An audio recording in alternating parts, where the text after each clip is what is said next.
السلام عليكم ورحمة الله وبركاته. معكم إسماعيل.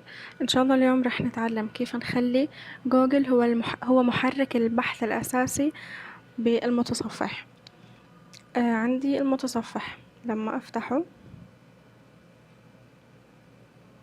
وبدي أبحث عن أي شغلة كانت مثلا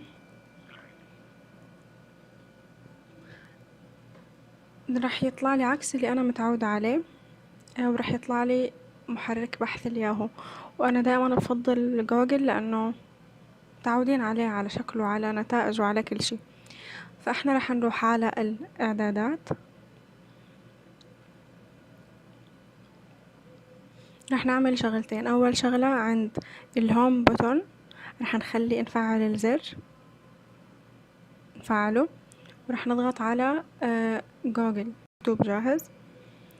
وتاني شغلة عند المحرك موجود عندي أكثر، الياهو أو الاسك أو جوجل، فإحنا رح نخليه على جوجل. هيك تمام.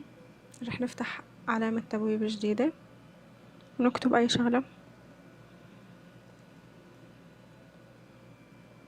رح يطلع لي بجوجل. فبس هاد كان شرحي لليوم، إن شاء الله يكون سهل وصغير ومفيد كمان. لا تنسوا تشتركوا بالقناة وتكتبوا آراءكم بالتعليقات، أو إذا عندكم أي سؤال أنا بالخدمة. بس سبحان الله وبحمده، سبحان الله العظيم.